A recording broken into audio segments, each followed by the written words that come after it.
আমন্ত্রণ সবাইকে channel I সংবাদে। আপনাদের সাথে আছি আমি ইশরাত খান বর্ষা। আর বিস্তারিত সংবাদের শুরুতেই জানিয়ে দিচ্ছি ফ্রেশ সংবাদ শিরোনামগুলো। বাকশাল নিয়ে স্বাধীনতা বিরোধীরা অপপ্রচার চালিয়েছে বললেন প্রধানমন্ত্রী। ১৩ ব্যক্তি ও এক প্রতিষ্ঠানকে স্বাধীনতা পুরস্কার প্রদান।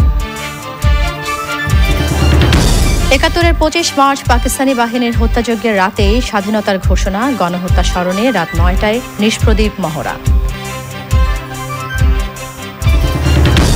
গাইবান্ধার ৯ আসামির বিরুদ্ধে মানবতা বিরোধী অপরাধের প্রতিবেদন চূড়ান্ত। ৩ জন আটক থাকলেও বাকিরা পলাতক। এবং এইচএসসি ও সমমানের পরীক্ষা শুরু ১ এপ্রিল। ৬ মে পর্যন্ত সারা দেশের সব কোচিং সেন্টার বন্ধ ঘোষণা।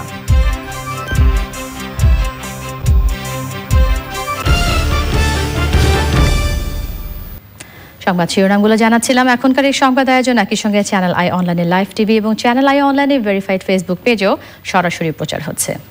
এবারে বিস্তারিত সংবাদ এবং প্রথমেই উত্তাল মার্চ প্রসঙ্গ। এবারে সংগ্রাম আমাদের মুক্তির সংগ্রাম, এবারে সংগ্রাম স্বাধীনতার সংগ্রাম।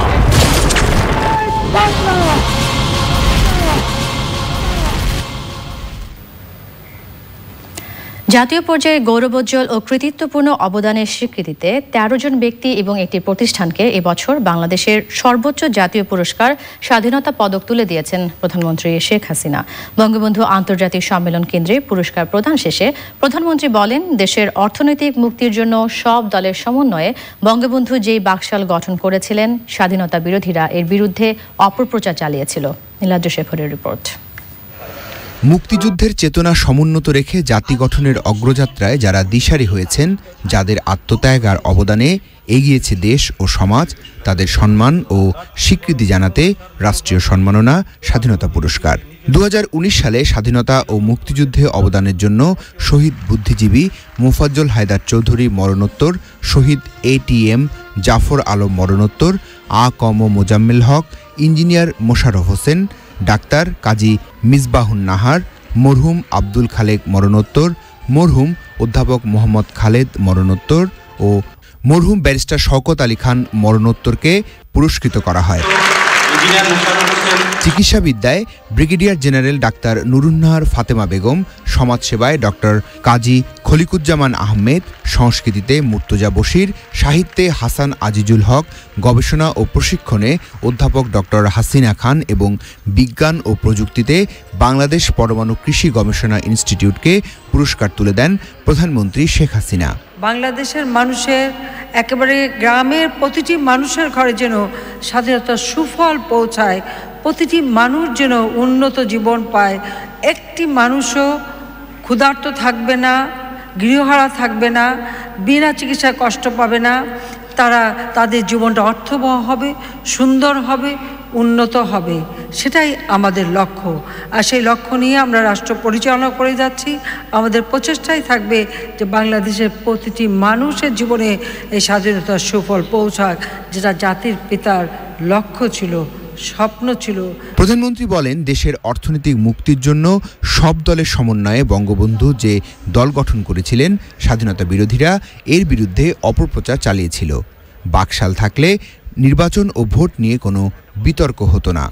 কিন্তু জাতির পিতা যে পদ্ধতিটা নিয়েছিলেন, যে ব্যবস্থাটা তিনি করেছিলেন, এটা যদি কার্যকর করা যেত, তাহলে বাংলাদেশে কখনো আর জনগণের ভোটের অধিকার নিয়ে কেউ খেলতে পারতো না।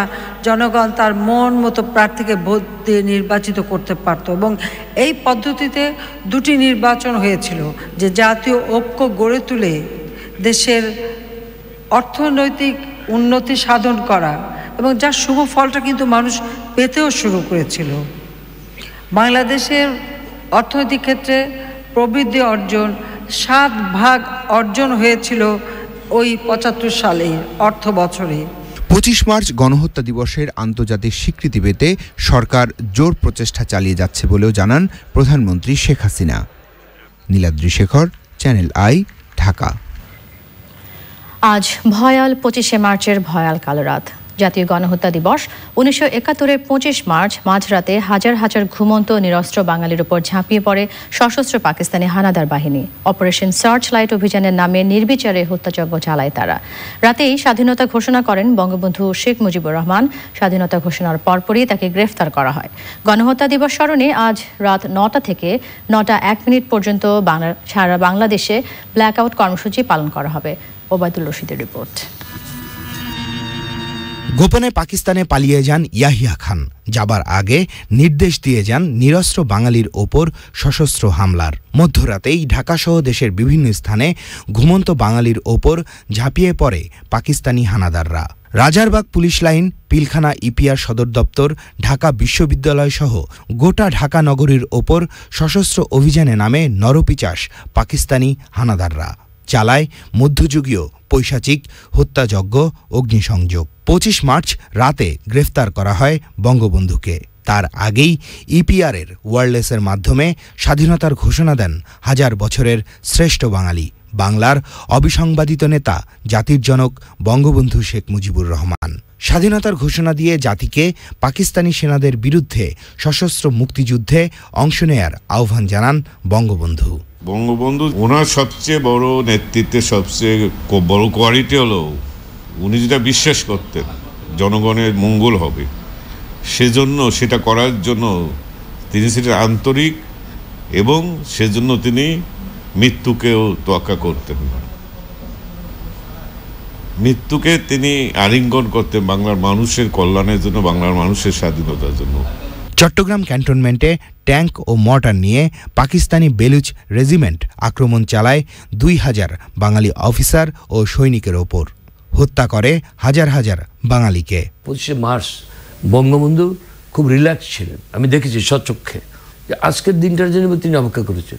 মনে হলো যে আজকেই তার জীবনের অন্যতম একটা শ্রেষ্ঠ দিন, কারণ আজকেই বাংলাদেশের স্বাধীনতা ঘোষণা দিন সব ঠিক করে রেখেছিলেন। ওরা গুলি করলো, গণহত্যা শুরু করলো, বঙ্গবন্ধুর কণ্ঠস্বর ভেসে উঠল, অর্থাৎ আজ থেকে বাংলাদেশ স্বাধীন। যুদ্ধের জন্য মানসিকভাবে তৈরি থাকায় চট্টগ্রামে পাকিস্তানি সৈন্যরা ঘুমন্ত অবস্থায় পায়নি বাঙালি সৈন্যদের। উল্টো ইপিআর সদর দপ্তরে বাঙালি সৈন্যদের আক্রমণের মুখে পড়ে পাকিস্তানি সেনারা। 71-এর কালরাতের সেই নৃশংস বর্বর হত্যাযজ্ঞ বাঙালি ও বিশ্ববাসীর কাছে চরমভাবে ঘৃণিত। Obaidul Rashid, channel I, Dhaka. গণহত্যা দিবসের তাৎপর্য তুলে ধরে লেখক ও শিক্ষাবিদ মুনতাসির মামুন বলেছেন, রাতের আধারে মানুষের উপর গুলি চালানোর ঘটনা ইতিহাসে বিরল। বাঙালি জাতি কোনোভাবে যাতে স্বাধীন না হতে পারে সে কারণেই 25 মার্চ রাতে পাকিস্তানি দোসররা নারকীয় হত্যাযজ্ঞ চালায়। জাতীয় জাদুঘরে গণহত্যা দিবস উপলক্ষে আলোচনা অনুষ্ঠানে তিনি এই মন্তব্য করেন। এদিকে গণহত্যা দিবসে শিখা চিরন্তনে ফুল দিয়ে শহীদদের প্রতি শ্রদ্ধা জানান আওয়ামী লীগ। দলের নেতাকর্মীরা পরে এক সমাবেশের আয়োজন করেন। সমাবেশে দলের ভারপ্রাপ্ত সাধারণ সম্পাদক মাহবুবুল আলম হানিফ বলেন, এখনও পাকিস্তানি দোসররা বাংলাদেশে ঘুরে বেড়ায়, তাদের শাস্তি বাংলার মাটিতে হবে বলেও তিনি জানান। পাকিস্তানি শাসক গোষ্ঠী আমাদের স্বাধীনতাকে যাতে অর্জন করতে না পারি, আমাদের মুক্তিযুদ্ধের চেতনাকে ধ্বংস করার জন্যই পরিকল্পিতভাবে এই 25শে মার্চ রাত্রে আমাদের ঘুমন্ত বাঙালি জাতির উপরে বর্বরচিত হত্যাযজ্ঞ চালিয়েছিল। তারা ভেবেছিল যে বাঙালি জাতিকে সকলে হত্যা করার মধ্য দিয়ে আমাদের স্বাধিকার আন্দোলন ধ্বংস করে দেবে, আমাদের মুক্তির আন্দোলন ধ্বংস করে দেবে, আমাদের স্বাধীন রাষ্ট্র প্রতিষ্ঠার আকাঙ্ক্ষাকে ধ্বংস করে দেবে। বিএনপি কর্মী মোফাজ্জল হক প্রধান সহ গাইবান্ধার 9 আসামির বিরুদ্ধে মানবতা বিরোধী অপরাধ মামলার প্রতিবেদন চূড়ান্ত করেছে আন্তর্জাতিক অপরাধ ট্রাইব্যুনালের তদন্ত সংস্থা। আসামিদের মধ্যে 3 জন আটক থাকলেও অন্যরা পলাতক। তাদের বিরুদ্ধে 71-এর গাইবান্ধার বিভিন্ন এলাকায় হত্যা, ধর্ষণ, নির্যাতন সহ বিভিন্ন অভিযোগের প্রমাণ পাওয়া গেছে বলে জানিয়েছে তদন্ত সংস্থা। বিস্তারিত আফরোজা হাসির রিপোর্টে। মানবতা বিরোধী অপরাধ মামলায় 2018 সালের জানুয়ারিতে গাইবান্ধার 9 জনের বিরুদ্ধে আনা অভিযোগ তদন্ত শুরু করে আন্তর্জাতিক অপরাধ ট্রাইব্যুনালের তদন্ত সংস্থা। তদন্তে তাদের বিরুদ্ধে গাইবান্ধার বিভিন্ন এলাকায় 71-এ হত্যা, ধর্ষণ, নির্যাতন সহ বিভিন্ন গুরুতর অপরাধের প্রমাণ পেয়েছে তদন্ত সংস্থা। তদন্ত সংস্থা জানায়, অভিযুক্ত 9 জনের মধ্যে গ্রেফতার 6 জন, পলাতক 3 জন। অপরাধীদের অনেকেই জাতীয় পার্টি ও বিএনপি জামায়াতের রাজনীতির সাথে জড়িত। 9 জন আসামির বিরুদ্ধে আমরা প্রতিবেদন দাখিল করছি। তাদের বিরুদ্ধে আমাদের তদন্তে অভিযোগ প্রমাণিত হয়েছে বলে আমাদের কাছে প্রতীয়মান হয়েছে। 9 জনের মধ্যে 6 জনকে আমরা গ্রেপ্তার করতে পেরেছি। এই কারণটি আমরা বলতে হয় বারবার এই জন্যে যে তদন্তকালীন আমাদের সকলেরই ক্ষমতা আছে অ্যারেস্ট করার, দুদক পর্যন্ত আছে, আমাদের কিন্তু নাই। তো এটা গ্রেফতার করাটা খুব কঠিন কাজ আমাদের হয়ে পড়ে। দীর্ঘ 9 বছর চলায় প্রতিবন্ধকতা কিংবা সফলতা ও ব্যর্থতার বিষয়েও মূল্যায়ন করেছে তদন্ত সংস্থা। এই ধরনের মামলা, এত পুরনো মামলা কোনো দেশে এত সাকসেসফুলি প্রসিকিউট করা হয়েছে এরকম ইতিহাস নাই। কিন্তু গত প্রায় 3 বছর যাবৎ সুপ্রিম কোর্টে কোনো মামলার চূড়ান্ত পরিণতিতে যায় নাই। এটা যারা আমাদের সাক্ষী, যারা ভিকটিম, তারা আমাদেরকে বারবার প্রশ্ন করে, এবং এদিক দিয়েও কিন্তু কাজের গতিও কিন্তু একই কারণে অনেকটা কমে গেছে। আমাদের জন্য 3 জনের একটা বিচারপতি, সুপ্রিম কোর্টের বিচারপতি অ্যাপিলেট ডিভিশনের দিয়ে একটা চেম্বার করে দেওয়া হোক, এই সমস্যার সমাধান হয়ে যাবে। পরে কেক কেটে সংস্থার 9 বছর পূর্তি উদযাপন করা হয়। আফরোজা হাসি, চ্যানেল আই, ঢাকা। সমরাস্ত্র প্রদর্শনী পরিদর্শন করেছেন রাষ্ট্রপতি ও সশস্ত্র বাহিনীর সর্বাধিনায়ক মোহাম্মদ আব্দুল হামিদ। জাতীয় প্যারেড স্কোয়ারে মহান স্বাধীনতা ও জাতীয় দিবসের সমরাস্ত্র প্রদর্শনী পরিদর্শনের সময় রাষ্ট্রপতি যুদ্ধবিমানের ফ্লাই পাস্ট এবং বাংলাদেশ সেনাবাহিনীর ছাত্রী সেনাদের প্যারাট্রপিংও প্রত্যক্ষ করেন। রাষ্ট্রপতি বিভিন্ন স্টল ঘুরে দেখেন এবং সেনা, নৌ ও বিমান বাহিনীর বিভিন্ন সরঞ্জাম ও যুদ্ধাস্ত্র পরিদর্শন করেন। এ সময় 3 বাহিনীর প্রধান এবং সেনাবাহিনীর ঊর্ধ্বতন কর্মকর্তারা উপস্থিত ছিলেন।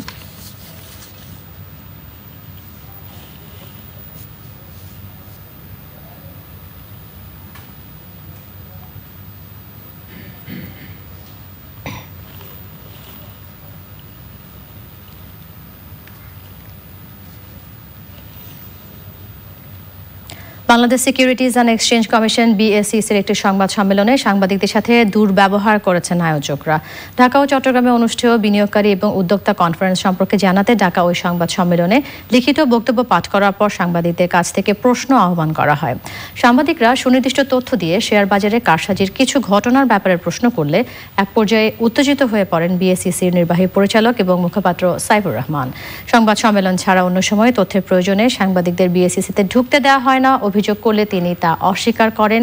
এক পর্যায়ে তিনি স্টেজ থেকে নেমে সাংবাদিকদের কাছে এসে দুর্ব্যবহার শুরু করেন। এ ঘটনায় সংবাদ সম্মেলনে দেয়া কোনো তথ্য প্রচার বা প্রকাশ না করার সিদ্ধান্ত নেন সাংবাদিকরা।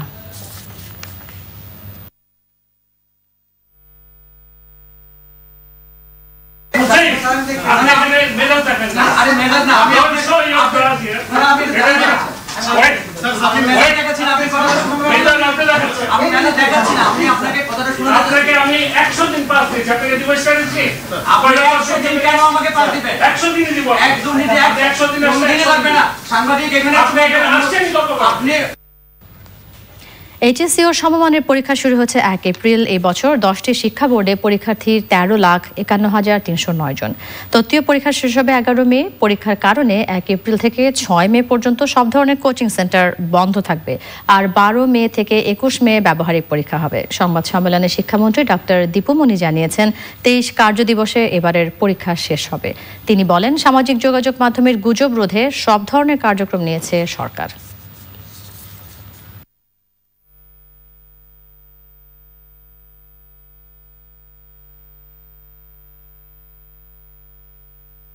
আইডিয়ালি কি হবার কথা যে শুধুমাত্র যে পরীক্ষা হচ্ছে সে পরীক্ষার কোচিং বন্ধ থাকলেই চলতো। যারা এই HSC পর্যায়ের নন তাদের হয়তো সাময়িক অসুবিধা হবে, আমরা সে ব্যাপারে সম্পূর্ণ সচেতন। কিন্তু আপাতত এই বছর অন্তত আমরা ভিন্নতর কোনো আরো ভালো ব্যবস্থা গ্রহণ করতে পারছি না বলেই বাধ্য হয়ে আমরা এই 1 তারিখ থেকে 6 তারিখ সকল ধরনের কোচিং সেন্টার আমরা বন্ধ রাখার সিদ্ধান্ত নিয়েছি। জামিন অযোগ্য নারী নির্যাতন মামলায় ইমরোজ হোসেন জিহাদ জামিন পাওয়ায় বিস্ময় প্রকাশ করেছেন বাদীপক্ষের আইনজীবীরা। শারীরিক ও মানসিক নির্যাতনের শিকার মাহবুবা ইসলাম অনামিকা দোষীর দৃষ্টান্তমূলক শাস্তি চেয়েছেন। শাকির আদনানের রিপোর্ট। পারিবারিকভাবে 2013-র 28 জুন বিয়ে করেন মাহবুবা ইসলাম অনামিকা ও ইমরোজ হোসেন জিহাদ। কিন্তু বিয়ের 2 বছর পর থেকে জিহাদ 20 লাখ টাকা যৌতুক দাবি করতে থাকেন। অনামিকার ওপর চলতে থাকে শারীরিক ও মানসিক নির্যাতন। তাকে হত্যার হুমকিও দেয় জিহাদ। প্রথম স্ত্রীকে না জানিয়ে গত বছরের 31শে আগস্ট আরেকটি বিয়ে করেন জিহাদ। চলতি মাসের 18 মার্চ জিহাদের বিরুদ্ধে অনামিকা গুলশান থানায় নারী নির্যাতন মামলা করলে শনিবার তাকে গ্রেপ্তার করা হয়। সোমবার চিফ মেট্রোপলিটন ম্যাজিস্ট্রেট কোর্টে শুনানিতে অন্তর্বর্তী জামিন পান জিহাদ। জামিনের অযোগ্য, ম্যাজিস্ট্রেট কোর্টের জামিন দেওয়ার কোনো এখতিয়ার নাই। তারপরেও কোর্ট দুই পক্ষের কথা শুনে পরবর্তীতে জামিন প্রদান করেছেন। অনামিকার দাবি জিহাদ জালিয়াতি ও প্রতারণা করে তাকে তালাক দিয়েছেন। মহামান্য হাইকোর্টের কাছে একটা আবেদন করলাম সে এবং ওই তাজরিন জুম্মা যেন কোনো রকম বিবাহ বন্ধনে আবদ্ধ হতে না পারে, এটা আবেদন করে আমি একটা ইনজাংশন পিটিশন ছিলাম মহামান্য হাইকোর্টের কাছে। এবং আলহামদুলিল্লাহ মহামান্য হাইকোর্ট আমার সব ফ্যাক্টসগুলো বিবেচনা করে দেখলেন যে হ্যাঁ, আমার ইনজাংশন পিটিশনটা আমার চাওয়ার পিছনে রাইট এটাই, সেটা হচ্ছে যে আমি এখনও তার লিগাল ওয়াইফ, কারণ অ্যাকর্ডিং টু ল আমার ডিভোর্স হয়নি, আমরা লফুলি এখনও হাজব্যান্ড অ্যান্ড ওয়াইফ। কিন্তু তারপরেও সে থামেনি, তারপরেও সে আমাকে বিভিন্ন সময় বিভিন্ন মিথ্যা মামলা দিয়ে হয়রানি করছে, মানহানির মামলা দিচ্ছে, আজে বাজে নোংরা কথা বলে, যেগুলো আমার মতো মেয়ের পক্ষে বলা সম্ভব না। এত বড় একজন লম্পট, চরিত্রহীন, ফ্রড, দুশ্চরিত্র, মাদকাসক্ত, কালোবাজারি, যার কিনা কালো টাকার কোনো অভাব নাই। জিহাদের আইনজীবীরা এসব বিষয়ে ক্যামেরার সামনে কথা বলতে রাজি হননি। শাকের আদ্দান, চ্যানেল আই, ঢাকা। পরিবেশ সুরক্ষায় রাজধানীর শিক্ষা প্রতিষ্ঠানগুলোতে সচেতনতামূলক নানা কর্মসূচি হাতে নেওয়া হয়েছে। আগামী প্রজন্মের পরিবেশ সচেতন জনগোষ্ঠী গড়ে তুলতেই এসব উদ্যোগ, বলছেন আয়োজকরা। জাহিদুজ্জামানের রিপোর্ট। রাজধানীর বেইলি রোডে ভিকারুন্নেছা নুন স্কুল অ্যান্ড কলেজে পরিবেশ এবং জলবায়ু পরিবর্তন সম্পর্কে ধারণা দিতে কর্মশালার আয়োজন। জলবায়ু পরিবর্তন ট্রাস্টের এই আয়োজনে শিক্ষার্থীদের নানাভাবে সচেতন করা হয়। বিশ্ব উষ্ণায়ন কমাতে সবাইকে মিতব্যয়ী এবং পুনঃব্যবহারের অভ্যাস বাড়ানোর আহ্বান জানান বক্তারা। আমরা আমাদের জীবন ধারণে সাস্টেইনেবল কনজামশন প্রোডাকশন আমরা এমনভাবে তৈরি করব, যা কিছু তৈরি করি না কেন এটা সাস্টেইনেবল হবে, এবং আমরা যা কনজিউম করব, আমরা যা খাবো, আমরা যা গ্রহণ করব, তাও সাস্টেইনেবল হবে। এই স্বপ্নটা তোমাদের মাথার মধ্যে নিয়ে নাও, বুকের মধ্যে নিয়ে নাও, এবং এই স্বপ্নটার গাছ তোমরা তৈরি করো, যেটা মহিরুহু হয়ে চারিদিকে ছড়িয়ে পড়বে। অন্যদের মধ্যে এই স্বপ্নটা, এই স্বপ্নের বীজটা রোপণ করার চেষ্টা করো, তাহলে এই পৃথিবীটা সুন্দর হবে। পরিবেশ সম্পর্কে সচেতনতা বাড়াতে ছিল কুইজের আয়োজন। এদিকে ধানমন্ডির কাকলি হাই স্কুল অ্যান্ড কলেজে পলিথিনের ক্ষতিকর দিক নিয়ে মত বিনিময়। শিক্ষার্থীদের সচেতন করার মাধ্যমে পলিথিনের ব্যবহার কমিয়ে আনার এই আয়োজন পরিবেশ অধিদপ্তরের। পলিথিনটা আমাদের জন্য মারাত্মক ক্ষতি, পরিবেশের ক্ষতি মানে আমাদের ক্ষতি, তাই না? আমার যদি পরিবেশ যদি তার ভারসাম্য হারিয়ে ফেলে তাহলে কি হবে? সে পরিবেশের মধ্যেই তো আমরা বড় হচ্ছি, তাহলে আমরা আমাদের স্বাস্থ্য ঝুঁকিতে পড়ব। আর আমাদের যদি শরীর স্বাস্থ্যই ভালো না থাকে তাহলে কি আমাদের কোনো কিছু ভালো লাগবে? পরিবেশ সচেতন আগামী প্রজন্ম গড়ে তুলতে শিক্ষা প্রতিষ্ঠানে সচেতনতামূলক এ ধরনের উদ্যোগ অব্যাহত থাকবে বলে জানান আয়োজকরা। Zahiduzzaman, channel I, Dhaka. এবারে সামিট আন্তর্জাতিক সংবাদ।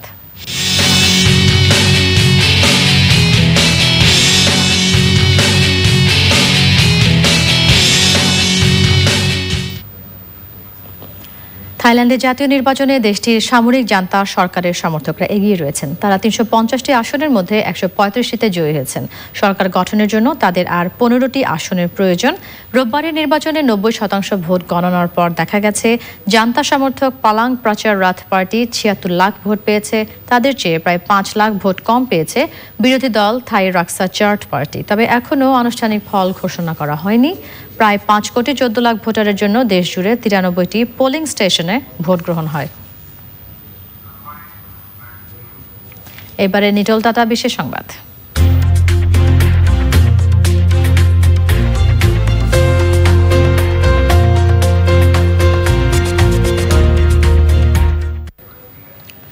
কুকুর বিড়ালের মতো পোষা প্রাণী অনেকের কাছে সন্তানের মতো প্রিয় হয়ে ওঠে। তারা অসুস্থ হলে প্রিয়জনের মতোই দুশ্চিন্তা হয়। সেই প্রিয় প্রাণীদের বিশ্বমানের চিকিৎসা সেবা দিতে রাজধানীর পূর্বাচলে teaching and training pet hospital and research centre গড়ে তুলেছে Chattogram veterinary and animal science university. যুক্তরাষ্ট্রের বিশেষজ্ঞ চিকিৎসক এখানে 3 দিন ধরে অস্ত্রোপচার সহ চিকিৎসা সেবা দিয়েছেন। চক্র মালিথার রিপোর্ট। বাসার সামনের রাস্তায় দুর্ঘটনার শিকার কুকুর নিয়ে বিপাকে পড়েছিলেন রাজধানীর মিরপুর ডিওএইচএসের ইয়াসমিন আক্তার। পরে মানুষের কাছে শুনে 15 দিন আগে রাজধানীর পূর্বাচলে পেট হসপিটালে নিয়ে এসে কুকুরটির সামনের পা অপারেশন করিয়েছেন তিনি। এখন তো সে ডেইলি আমাদের সাথে যাওয়ার জন্য যেই আসি আমরা দেখতে কান্না করে। 15 দিন ওনাদের কেয়ারেই ছিল, তো এখন আশা করতেছি আজকে নিয়ে যাওয়ার মতো আর কি কন্ডিশন। এমন অনেকেই প্রতিদিন তাদের পোষা প্রাণীর চিকিৎসার জন্য teaching and training pet hospital and research সেন্টারে আসছেন। আগে অনেক কষ্ট হতো কুকুর নিয়ে, কারণ কোথাও যাব মানে কোনো জায়গা ছিল না, কোনো ডক্টর ছিল না, মানে কাকে আমি ট্রাস্ট করব। বাট এই হসপিটালটা হওয়ার পরে আমি অনেক অনেক খুশি হয়েছে, অনেক স্যাটিসফাইড। এখানে ডাক্তাররা খুব ফ্রেন্ডলি। আমি আশা করব যেন এই হসপিটালটাকে 24 আওয়ার্স করা হয়। বিশ্বমানের এই হাসপাতালে ডিজিটাল এক্স-রে, আল্ট্রাসোনোগ্রাম, আধুনিক প্যাথোলজি, অর্থোপেডিক সিয়াম মেশিন, অপারেশন থিয়েটার, ভ্যাকসিন এবং মেডিসিন কর্নার আছে। যুক্তরাষ্ট্রের বিশেষজ্ঞ চিকিৎসক ডাক্তার গ্রেগরি কুকুরের ক্যান্সার সহ কয়েকটি জটিল অপারেশন করেছেন। Goal for this hospital is to make this the training and teaching center and eventual referral center for all of the animals of Dhaka. চট্টগ্রামের veterinary and animal science university গত বছরের 28 October রাজধানীর পূর্বাচলে আধুনিক এ পেট হাসপাতাল প্রতিষ্ঠা করে। আমাদের বাংলাদেশে এটাই প্রথম পেট হসপিটাল, এবং এটার একটা উদ্যোগ হলো আমাদের যে কম্পিটেন্ট গ্র্যাজুয়েট তৈরি করতে হবে, সেই কম্পিটেন্ট গ্র্যাজুয়েট তৈরি করতে তাদেরকে হ্যান্ডস অন ট্রেনিং এবং এক্সপোজার প্রয়োজন হবে।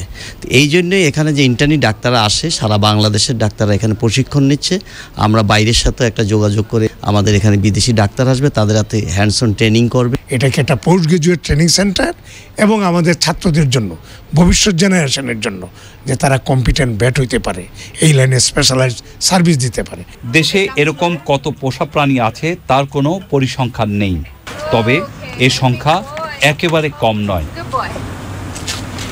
চকর মালিথা, চ্যানেল আই, ঢাকা। এবার ইসলামী ব্যাংক অর্থনীতি সংবাদ।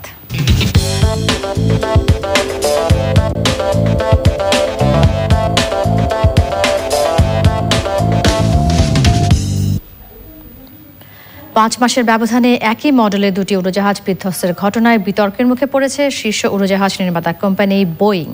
ইথিওপিয়ান এয়ারলাইন্সের বোয়িং 737 ম্যাক্স বিমানটি বিধ্বস্তের পর 4,000 কোটি টাকা ডলারেরও বেশি বাজার মূল্য হারিয়েছে কোম্পানিটি। এছাড়াও বিশ্বের বিভিন্ন দেশে 737 ম্যাক্স মডেলের সবগুলো উড়োজাহাজ গ্রাউন্ডেড রাখা হয়েছে।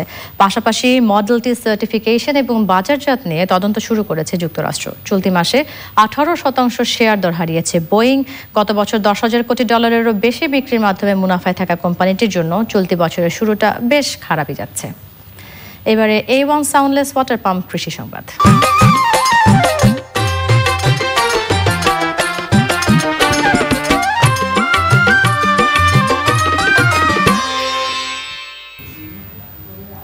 খাগড়াছড়িতে এবছরে কলার ভালো ফলন হয়েছে। গ্রীষ্মে কলার ভালো দাম পাওয়ায় লাভবান এই অঞ্চলের কৃষক। স্থানীয় চাহিদা মিটিয়ে ঢাকা সহ দেশের বিভিন্ন অঞ্চলে কলা সরবরাহ করছেন ব্যবসায়ীরা।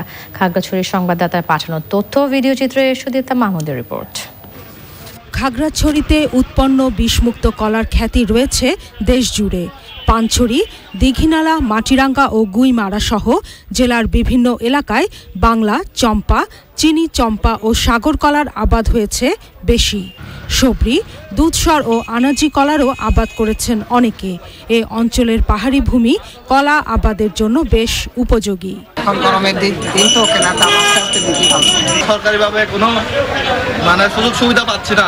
আমি যদি সরকারিভাবে কোনো সুযোগ সুবিধা পাই তাহলে আমাদের আরো একটু ভালো হতো। খাগড়াছড়ির কলা খেতে সুস্বাদু, স্থানীয় চাহিদা মিটিয়ে তাই যাচ্ছে দেশের বিভিন্ন অঞ্চলে। কলা ব্যবসায়ীরা জানান, শীত মৌসুমের তুলনায় গরমে কলার উৎপাদন বেশি হয়। এ সময় দামও পাওয়া যায় ভালো। গরমের সিজন ভালো পয়সা ইনকাম হয়। কলা চাষের পরিধি বাড়ালে আরও লাভবান হতে পারবে কৃষক, সেই সাথে কলা ব্যবসায়ীরাও। আগে যেখানে জুম চাষ হইতো সেখানে বর্তমানে কলা চাষ করতেছে। বর্তমানে যে অবস্থায় আছে এটা আরো বৃদ্ধি করার সুযোগ আছে, এবং কলা চাষ করে পাহাড়ি জনগণ লাভবান হবে, এটাই আমাদের প্রত্যাশা। খাগড়াছড়িতে এবার 3,509 হেক্টর জমিতে কলা চাষ হয়েছে। উৎপাদনের লক্ষ্যমাত্রা 70,000 metric ton. Sudipta Mahmud, channel I. এখন দেখবেন প্রকৃতি সংবাদ।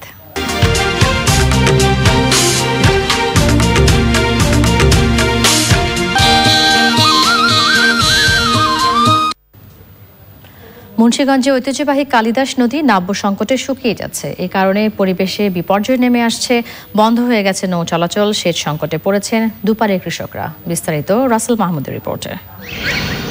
প্রাচীন আমলে মুন্সিগঞ্জ জুড়েই ছিল এ প্রমত্তা নদী কালিদাস। কালের বিবর্তনে ধলেশ্বরী থেকে মেঘনা মোহনা হয়ে পদ্মার সঙ্গে মিশে গেছে নদীটি। একই সঙ্গে পলিজমে ভরাট হয়েছে। এখন শুকিয়ে সংকুচিত হয়ে গেছে, অনেক জায়গা বেদখল হয়েছে। নদীর দুপারের বিস্তীর্ণ কৃষিজমি এখন সেচ সংকটে। নষ্ট হচ্ছে নদী কেন্দ্রিক ইকোসিস্টেম। প্রায় বন্ধ হয়ে গেছে এক সময়ের গুরুত্বপূর্ণ এই নৌরোড। এখন নদীটা পুরাই বরট হয়ে গেছে, শুকিয়ে গেছে পুরো নদীটা। এখন এদিক নিয়ে এটা ফলন করে দেয় জনগণ সবার জন্য। এটা ভালো যারা কৃষি অলগের জাহাজের ডেজার সরকারি স্পিড বোট আসা যাওয়া খুব সমস্যা হয়। নৌকা যাওয়া যায় না, নৌকা চলাচল করা যায় না, আলু কৃষি যত কিছু আনি আমরা কিছুই আনা যায় না। নদীতে মনে করেন যে পানিও তা হয় না, লসও যেতে পারে না। নদীর চাইরে পাশে মনে করেন 20,000 ফ্যামিলি আছে। আমরা সব কৃষি কাজ করি, আমরা কৃষির উপরে সব আমাকে নির্ভর করে। যদি নদীতে পানি না থাকে আমরা জমিনে তো পানিও দিতে পারি না। এই খালটা যদি কাটতে দিত তাইলে আমরা এই খালের আশেপাশে ইরিদান করেও চলতে পারতাম। পানি উন্নয়ন বোর্ডের পরবর্তী প্রকল্পে কালিদাস নদী খননের আওতায় আনা হবে। এর মাধ্যমে নদীর পুনর্জীবন হবে বলে মনে করেন জেলা প্রশাসক। পানি সম্পদ মন্ত্রণালয় থেকে নদীগুলো খনন করার বিষয়ে একটি প্রজেক্ট নেওয়া হয়েছে। মুন্সিগঞ্জে এখন পানি সম্পদ মন্ত্রণালয়ের 2টো খাল খনন হচ্ছে, পর্যায়ক্রমে এই নদীটা উন্নত হবে। এক সময়ের প্রমত্তা এ নদী এখন এতটাই ছোট হয়ে গেছে যে এর উপর কাঠের পোল নির্মাণ করতে পেরেছে জেলা প্রশাসন। মুন্সিগঞ্জ থেকে রাসেল মাহমুদ, চ্যানেল আই। এবারে পপুলার লাইফ ইন্স্যুরেন্স বাণিজ্য সংবাদ।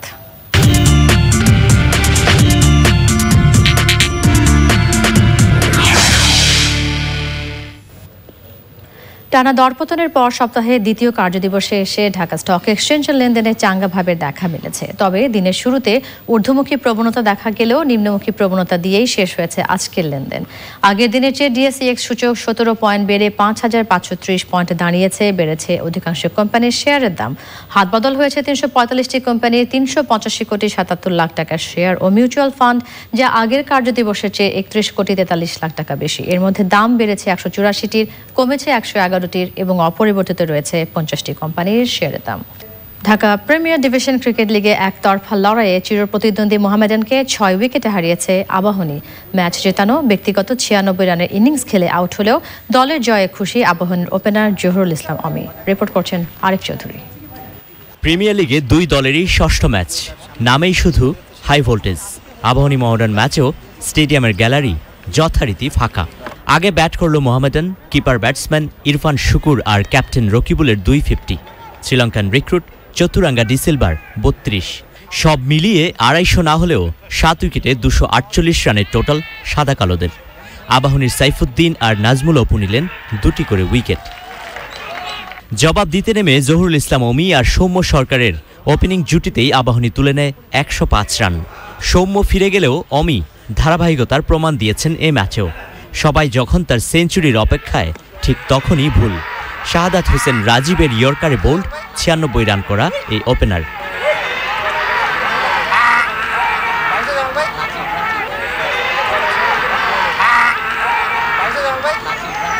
অমির 96, সৌম্য সরকারের 43 আর ভারতীয় ওয়াসিম জাফরের 38 রান। 10 বল না খেলেই 6 উইকেটের জয়ে পয়েন্ট টেবিলের শীর্ষস্থান আবাহনীর দখলে। সেঞ্চুরি মিস হলেও জয়ে অবদান রেখে তৃপ্ত জহুরুল। আবাহনী জিতছে আলহামদুলিল্লাহ, এই জন্য অনেক খুশি। আর সেঞ্চুরি মিস হয়েছে, বলটা আসলে অনেক ভালো বল করে ফেলছে সেকেন্ড স্পেলে এসে রাজীব। আর আমি বলবো যে উইকেটটা 250 রান খুব একটা ইজি ছিল না, কেননা কিছু বল আনইভেন বাউন্স করছিল, 2টা পেস ছিল উইকেটে।